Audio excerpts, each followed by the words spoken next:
Salamat dahil meron po lingkod ng Diyos na tumutugon at maging sa preaching ay siya handa na ipahayag ang kanyang pananampalataya sa pamamagitan ng kanyang relasyon sa Panginoon, sa kanyang pagtutok sa pagkikilala sa ating Panginoon Jesus. Palakpakan natin si Deacon Eugene po. Palakpakan natin.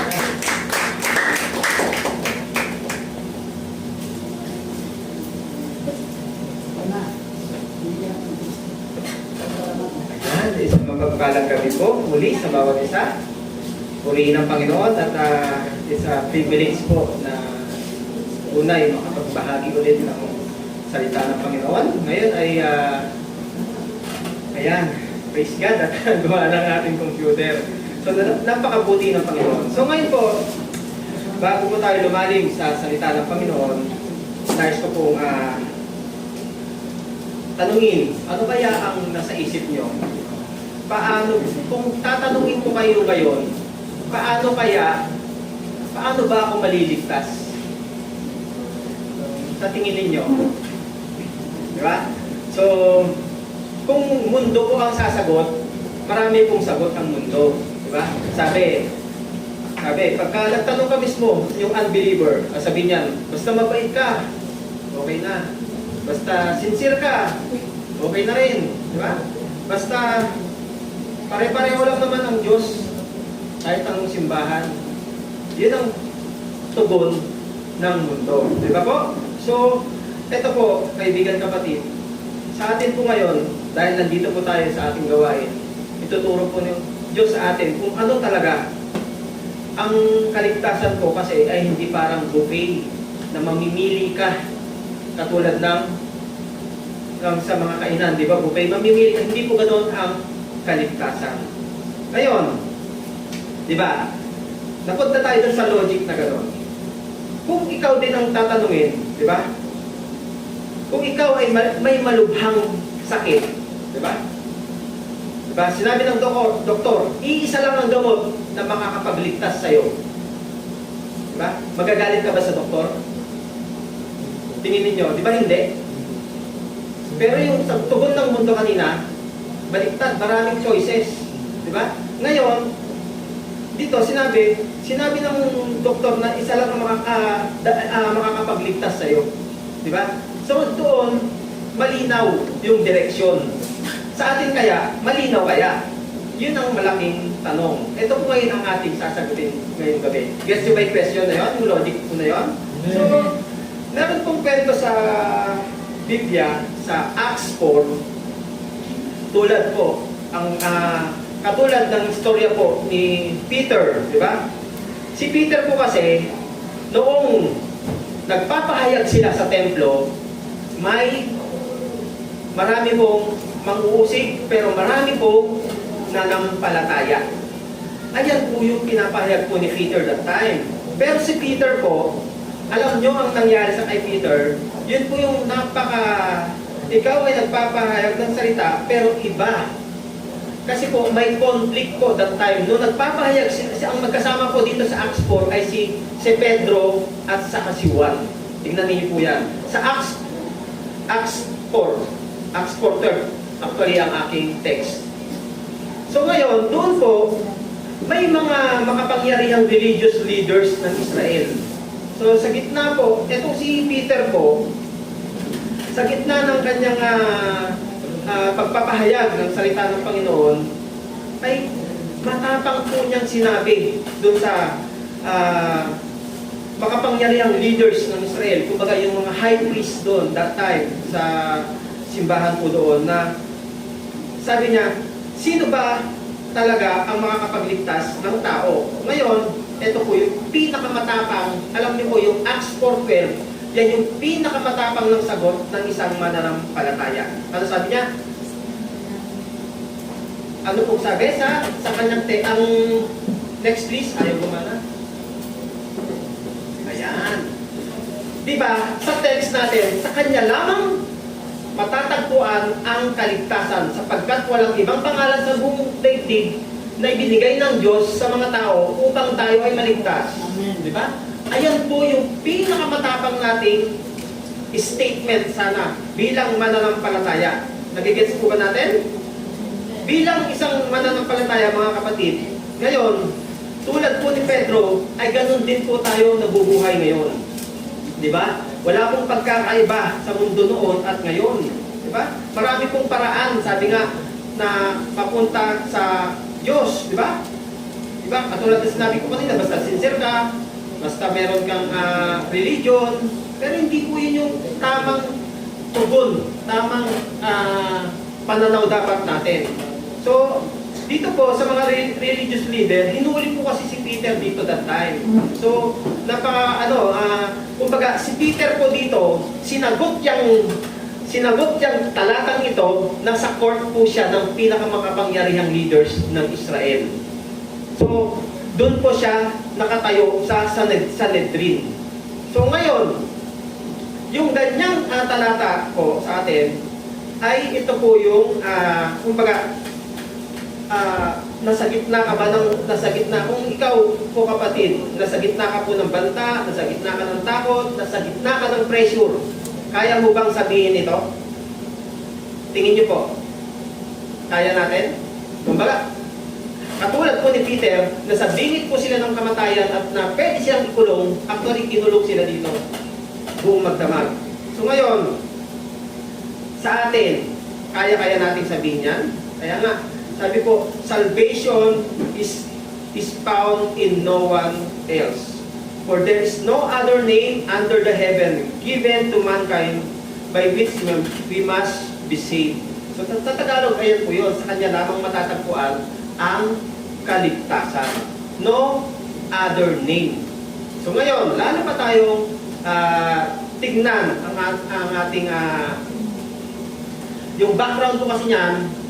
Di ba, sabi nga po, doon sa Acts 3 kasi, kung maalala natin, yung Acts 3 po kasi, nung si Jesus, saka sila Peter, ay nagpagaling sila ng pilay, di ba? Kung mababasa kasi yung sa Acts 3 po, yun po yung nagbukas ng mga mata ng tao, na tunay ang makapangyarihang Diyos ay talagang kumikilos. Kasi si Peter mismo ang nagpagaling doon sa lumpo or doon sa pilay na nasa yung pilay po na yun, doon sa story po ng Acts 3, lagi po siyang dinadala doon sa templo. Pero nung nakita niya sila Peter, tinignan siya ni Peter, di ba? Kung makikita niyo po yung istorya na yan, nakita mismo ng mga mata ng crowd yun, yung himalang ginawa nila Peter. Ngunit yun po ay sa pamamagitan po ni Jesus yung kagalingan. Kaya nga sabi diyan, miracles attracts crowd, but truth attracts conflict. Ngayon sila Peter dito, dahil dito sa nangyaring ito, ay maraming nanampalataya. 5,000 nga yung bilang sinabi po dyan sa Acts 4. Kaya nga, eto ngayon, etong himala na nangyari na ginawa po nila Peter sa tulong ng Panginoong Jesus, at dyan na po nagka-problema. Kaya nga, attracts conflict. Kasi nga, yung mga makapangyarihang leader po ng simbahan doon that time, ay talagang opposed po sila. Talaga kasi, namamayagpag na po ang pangalan ni Jesus. So nakita niyo po kung gaano ka makapangyarihan si Jesus. So sila Peter po, ang istorya din po niyan, hindi niya po inari yung pagpapagaling doon sa lumpo. Bagkus itinuro niya po directly sa Panginoong Jesus. Yun yung napakahalagang turo po doon. Ngayon, Jesus Christ alone is the only Savior, and salvation is found in no one else. Ngayon, sa atin, kaibigan kapatid, why is salvation found in no one else but Jesus Christ? Sagutin niyo po yan sa inyong mga sarili ngayon. Dako po tayo ngayon sa aking unang puntos. Dito po sa text natin sa Acts 4:12, meron po dyan iba't ibang truths. Ano yan? Ang dami, di ba? Ibig sabihin yung truths po na yan, yan yung mga katotohanan na nakikita natin sa teksto or doon sa katakuhan po ng ating Panginoong Jesus. Ano yan? The singularity. Ibig sabihin po, Yan yung kaisahan or no one else. Di ba po? Pag sinabi po kasing singularity, walang ibang tao, walang ibang propeta, walang ibang anghel, santo o reliyon. Siya lamang po. Di ba? Hindi sinabi po ng talata, no better one else, kundi no one else that could save. Di ba? So sa ating, sabi nga po, di ba? Sa supporting verse, di ba? John 14:6, ano sabi? I am the way, and the truth, and the life. No one comes to the Father except through me. Kaya, singularity, no one else. Sa pangalawa, sufficiency. Bakit? Bakit kay Jesus ay may kasapatan na? Ayan po yung mga biblical truths po yung ating pinapakita po dyan, ha? Bakit? Bakit sapat na po? Kasi po, sa Kanya lamang matatagpuan yung salvation. Hindi po ito ina-earn. Oh, di ba? Hindi po ito iniipon or binibili ang salvation. Gets po ba natin? Ito po ay natatagpuan lamang dahil sa regalo po ng Panginoon sa atin. Di ba po? Yung regalo po ito ng Panginoon. Salvation is not achieved by effort. It is received by faith. Di ba? Tanging pananampalataya po natin ang makakapagligtas po sa atin. Di ba po? Sabi nga po sa Ephesians 2:8-9, di ba? For it's by grace you have been saved through faith and not by works. Kaya nga, not by works ang salvation. Kaya nga sa Kanya, sapat na. Kay Jesus, sapat na. Yan po ang katotohanan. Amen po ba? So, kung kaya mo gawin, di ba? Hindi mo na sana kailangan si Jesus. Hindi natin kayang iligtas ang ating sarili. Amen? So, kung kaya mong gawin, hindi mo na sana kailangan si Jesus. Pero sabi nga po, siya po yung supremacy. Siya po yung kataas-taasan. No other name. Di ba? Ibig sabihin po, hindi pangalan ng simbahan, hindi pangalan ng pastor, hindi po pangalan ng denomination, kundi pangalan lang po ni Jesus ang pwedeng magligtas po sa atin. No one else. Di ba po?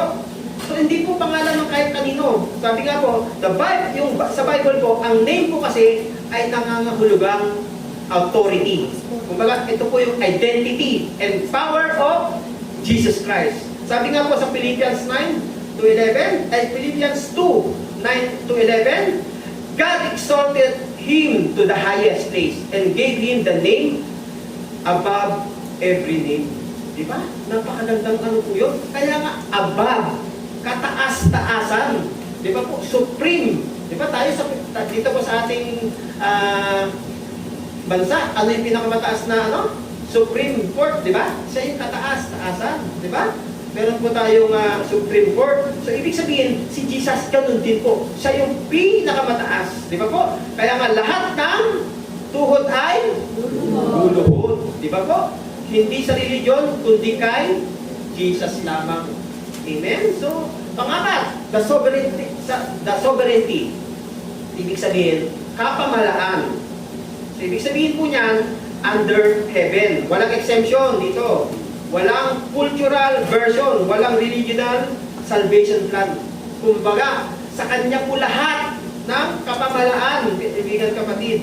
Sabi nga po, iisang Diyos, kaya iisa rin ang paraan natin. Di ba? Paraan natin. Hindi po natin. Sa Panginoon lamang po. Sa Kanya lamang po. Di ba po? Sabi po sa 1 Timothy 2:5, For there is one God and one mediator between God and mankind, the man, Jesus Christ. Di ba po? Iisa lang po. Ngayon, yung pinakahuli, the seriousness.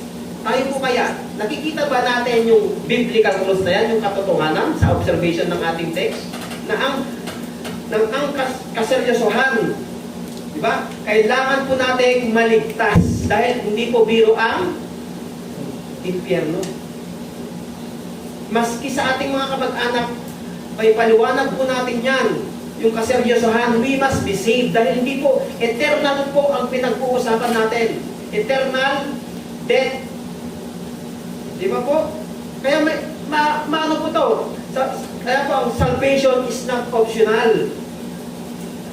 Hindi din po ito suggestion lamang o requirement. Ito po ay kinakailangan. So kaya nga, we must.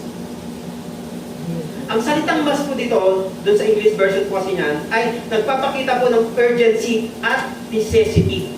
Alam niyo po yung urgency? Malapit na dumating ang Panginoon.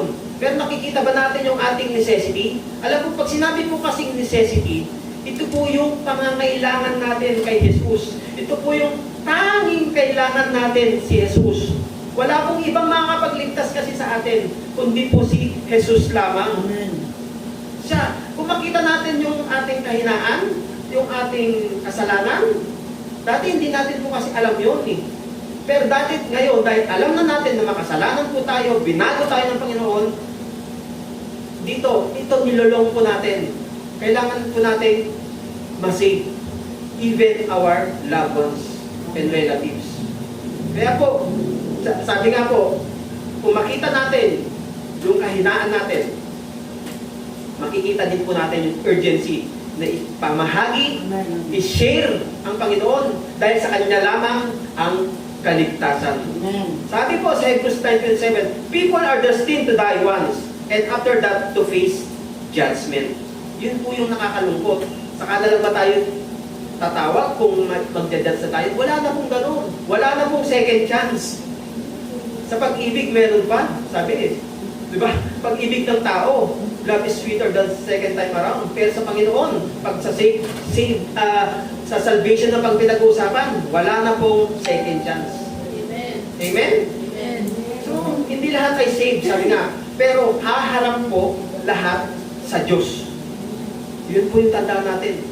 Yan po yung observation natin ng katotohanan na meron si Jesus Christ. Dako po tayo ngayon sa interpretation. Ano yan? Bakit meron kayo? What does it mean to our faith? Alam niyo po ito, meron akong tanong sa inyo. Yung, di ba, meron po ba sa atin na meron kayong pinapaniwalaan pero hindi nyo nakikita? Palagay nyo. Ano yun? Meron, you believe pero hindi nyo nakikita. Ano yung meron kayo na yun? Ha? Sino? Yun ba? Ha? Yan, correct. Correct, clear. Faith po. You believe, pero hindi mo nakikita. That's our faith. Di ba? Mahalagang malaman natin yun. Kasi hindi natin siya nakikita, nananampalataya tayo, di ba? So yun po. Ngayon, ano ang ibig sabihin nito sa ating pananampalataya? Yan naman po yung ating mga doctrinal truths. Ibig sabihin, salvation is exclusive. Bakit exclusive? Hindi one way to kundi the way. Ibig sabihin yan, kaya exclusive. Siya lamang po, isa lamang po ang daan. Di ba po? So ngayon po, ang salitang salvation po dito ay hindi po simpleng escape lamang po Kumbaga, ito po ay nangangahulugang ganap na pagliligtas sa atin mula sa kasalanan, mula sa hatol, mula sa walang hanggang kaparusahan. Kaya kung i-internalize natin mahigit, andyan pala yung paghatol, andyan pala yung ating kasalanan, at yung kaparusahan. Bakit? Sabi sa Acts 10:43, nakikita niyo po, di ba? Everyone who believes in Him receive the forgiveness of sins through His name. Kanino po? Kay Jesus lamang. Kaya nga exclusive. Hindi po pwedeng i-transfer yung ating salvation sa ating mga kamag-anakan. Kaya ating ipaunawa, ipaintindi na ang kahalagahan po ng kaligtasan po natin. Pangalawa, di ba? Hindi po sinabi ng Panginoon ng Diyos na si Jesus ang pinakamahusay, di ba? Or sa pinakamahusay doon sa maraming option natin. Kumbaga, sinasabi po ng Diyos, si Jesus lang ang option natin. Wala na pong iba. Kaya no other name ang ating title. Di ba po? Sa pangalawa, salvation is personal. Bakit? Bakit ang salvation ay personal? Kasi po, hindi po sapat yung ating, sabi kanina sa aking unang sinabi kanina sa una ay, yung religion mo kasi ay hindi sapat. Amen? Amen. Ang kasapatan po, yung relasyon natin sa Panginoon. Wala pong ibang way. Kaya nga, salvation is personal. We have an intimate relationship with God. Amen? Amen. Hindi po pwedeng i-transfer talaga. Kaya nga po, ang kaligtasan ay talagang hindi po ito pwedeng i-enroll. Hindi po ito naikakabit sa pamilya o sa simbahan. Diba? Ito po ay personal na ating pagtugon. Isang desisyon ng puso at isang hayag na pagsuko po ng ating buhay. Diba? Kapag sinabi po kasi dun sa kasulatan, believe in your heart at declare with your mouth. Kaya nga, si Jesus lamang ang pwedeng mag-save sa atin. Di ba po? Doon sa ating buhay. Di ba? Ang ibig sabihin po nito, internal trust natin at external commitment. Kung may internal trust tayo sa Panginoon, ito po yung pinakamalaga. Di ba? Yung sabi ko po kanina, personal, dapat yun, ibig sabihin yun, internal natin, yung pang sarili natin. Di ba? Yun po yung ating dapat makita at maunawaan. Then, yung outcome po yan po yung external natin commitment. Di ba po? Ibig sabihin yan tayo, involved po tayo sa iglesia, involved tayo sa fellowship. Di ba? Yan po yung, kaya napaka-personal ng salvation. Di ba po? If you declare with your mouth, Jesus is Lord, and believe in your heart, then you save. Amen? Amen. So, ibig sabihin niyan, ang kaligtasan hindi po ito checklist. Di ba? Ito po ay relasyon sa isang buhay sa Panginoon. Relasyon po talaga. Sa pangatlo, salvation is God's design. Bakit kaya? Bakit disenyo ng Panginoon yan? Kailangan, kasi po, given ito to mankind. Regalo po ng Diyos, tulad ng nasabi ko kanina, hindi po ito gawa ng tao, kundi ng Panginoon. Di ba po? Kaya nga siya bumaba para sa atin. Di ba? Ang salita pong given po dito, doon sa English version, ay nagpapakita po ng initiative po ng Diyos. Di ba po? Siya po ang nag-initiate na bumaba. Di ba po? Siya po ang nagsimula ng kaligtasan. Di ba po? Siya po ang naghanap sa tao. Siya kundi papalapit sa Diyos. Di ba? Grabe si Lord. Kung ating makikita, hindi po kasi nagsimula ang kaligtasan sa paghahanap ng tao sa Diyos, kundi sa paglapit ng Diyos sa tao. Amen? Ang kaligtasan ay hindi po na-invento, di ba? Si Jesus mismo ang nag-create, ang Panginoon. Di ba po? Hindi po, kaya nga sabi ko, ulit-ulit ko pong sinasabi, hindi po sa reliyon, kundi po ito ay resulta po ng ating moral progress natin.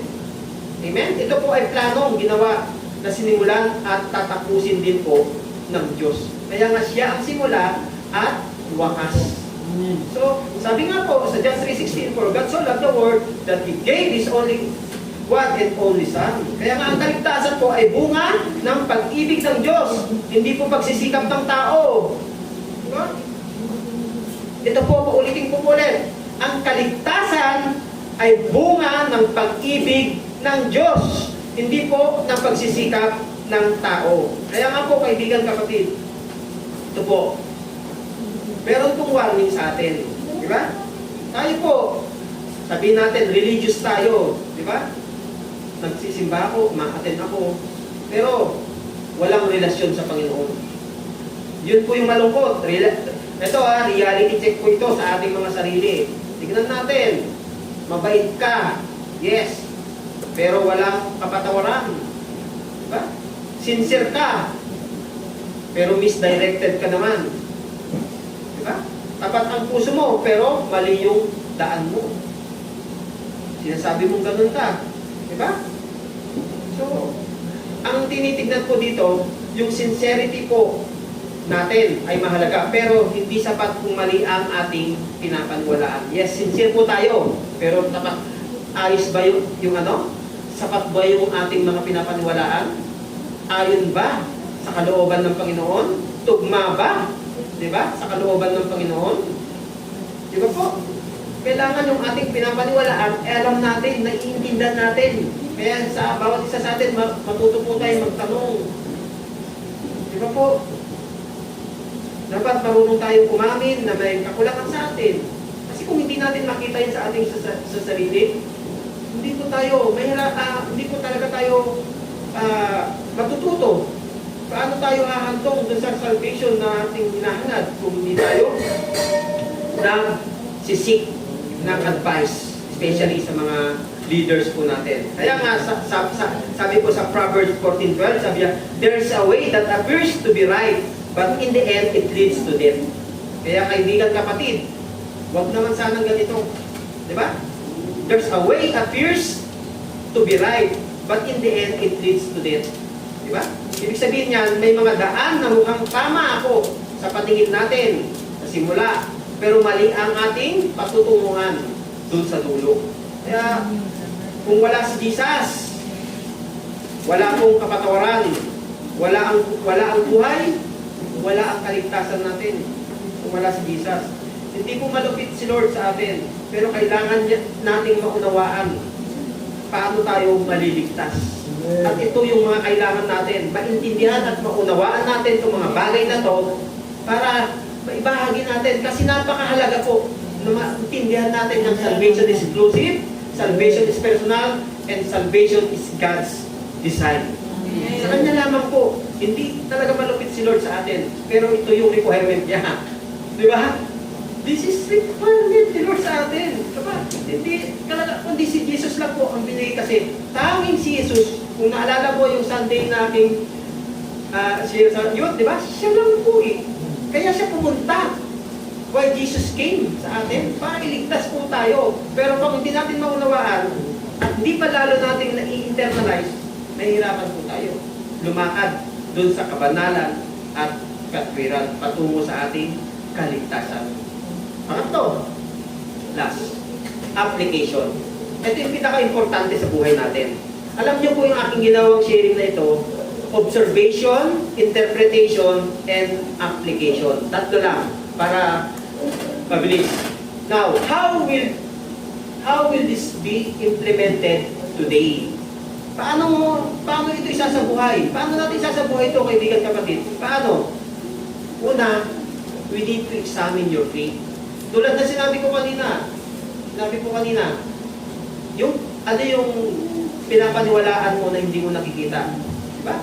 We need to examine your faith. Sabi nga po sa 2 Corinthians 13:5, examine yourself to see whether you are in faith. Kaya nga, hindi po sinasabi ng talata ito na magduda ka sa ating kaligtasan, pero kundi suriin mo ang tunay, kung tunay ang pinanghahawakan mo. Tunay ba? Kaibigan kapatid, tunay ba yung pinanghahawakan natin? Amen. So ngayon, may pagkakaiba ang pagiging pamilyar kay Jesus at pagiging nakatalaga kay Jesus. Sa tingin nyo ano yun? Tayo, pamilyar tayo na alam natin si Lord ang tagapagligtas, pero kung walang gawa, di ba? Faith without works. Kasi nga, kapag nakatalaga kay Jesus, may gagawin ka. May gagawin ka, sasali ka sa iba't ibang ministry. Amen? So ang tanong, may alam ba kayo tungkol kay Kristo? Amen. Kay Kristo ba talaga ako nagtitiwala? Amen. Amen. So ngayon, ito po ay isang self and honest invitation sa atin. We need to examine yourself. Na kay Lord ba ako talaga? Tama ako? Tama ba ako kay Lord? Di ba po? So, pangalawa, embrace the gospel. 1 Corinthians 15:3-4. Ibig sabihin, Christ died for our sins. He was buried. He was raised. So ngayon po, ang ebanghelyo po ay hindi lang po mensahe pinapakinggan noon. Ito ay katotohanan patuloy po nating pinanghahawakan ngayon. Kaya nga, simula at wakas. Kaya nga, embrace the gospel. Di ba po? Hindi tayo naliligtas dahil sa performance natin, kundi dahil sa natapos na gawa ni Kristo. Kaya kaibigan kapatid, yakapin po natin ang katotohanang tapat ang ang Diyos na nagbayad sa atin.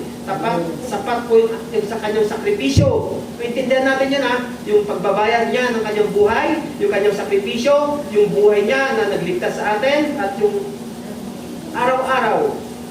Kaibigan kapatid, piliin mong mabuhay sa liwanag ng krus at muling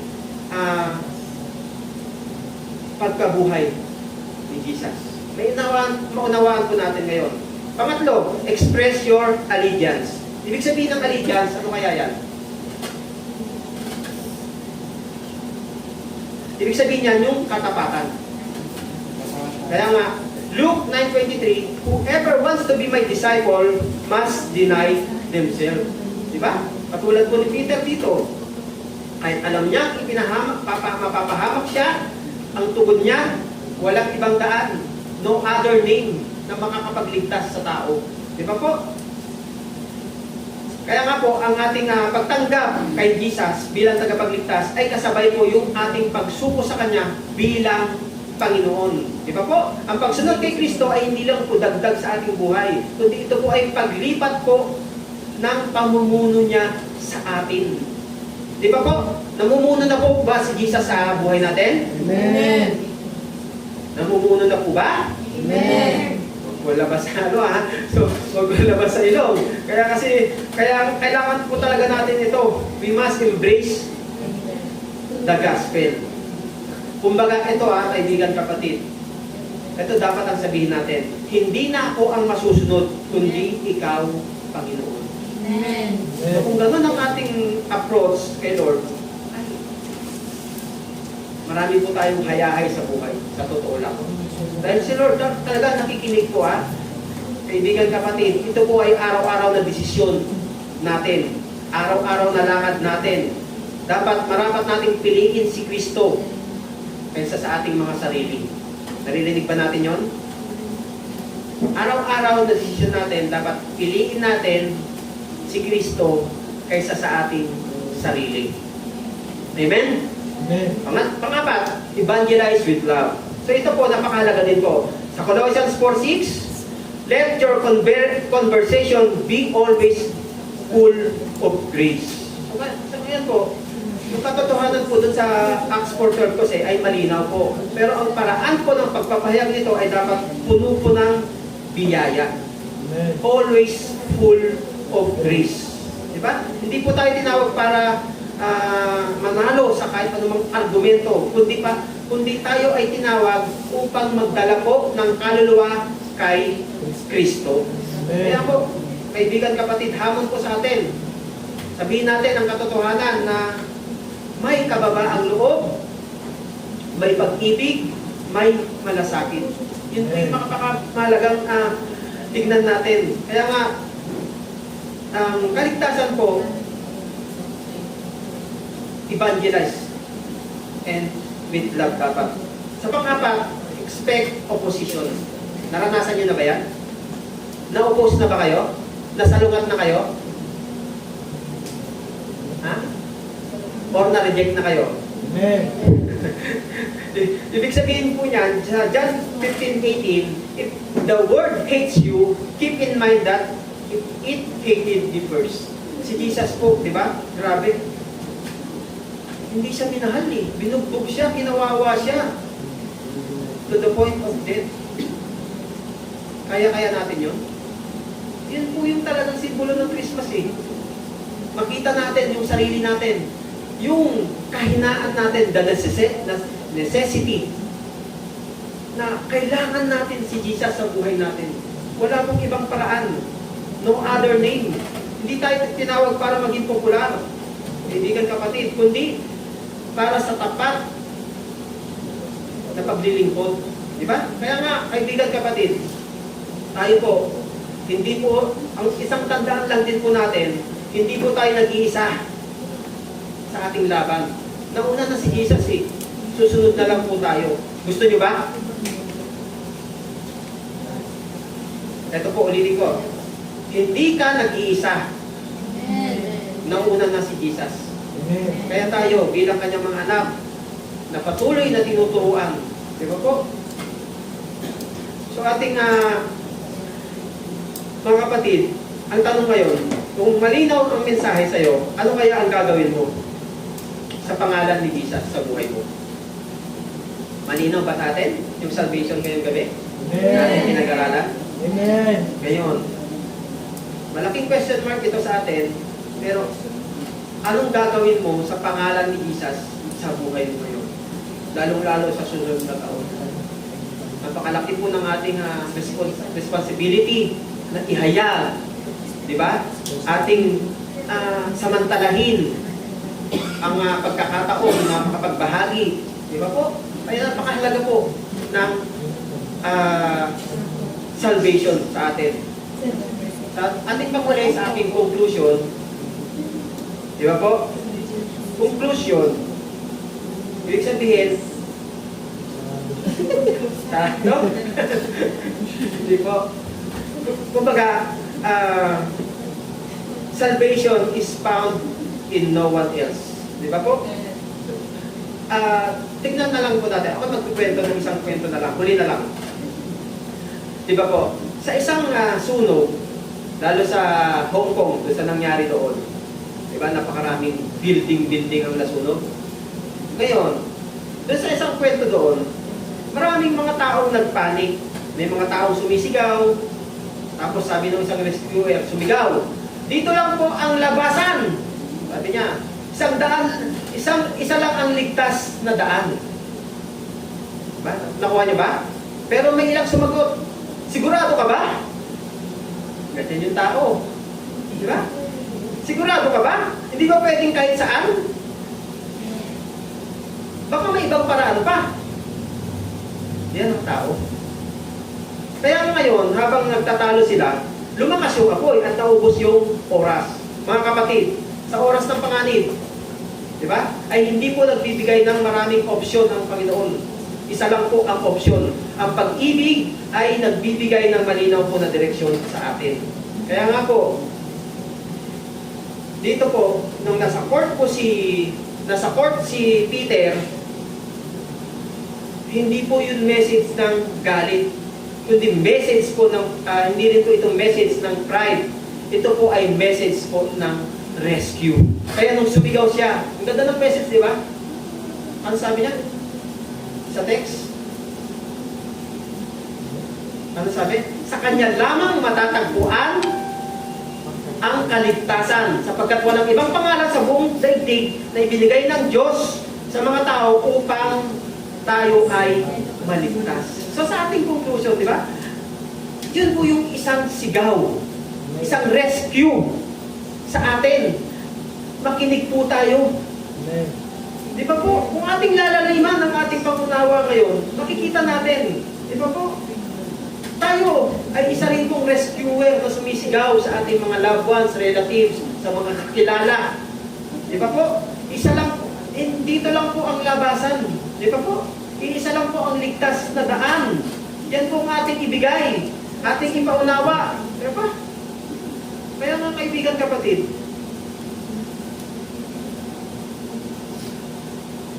tayo, ilang exit ba ang gusto mo? Ilan? Di ba? Isa lang dapat sa Panginoong Jesus. Doon tayo mag-exit eh. Di ba?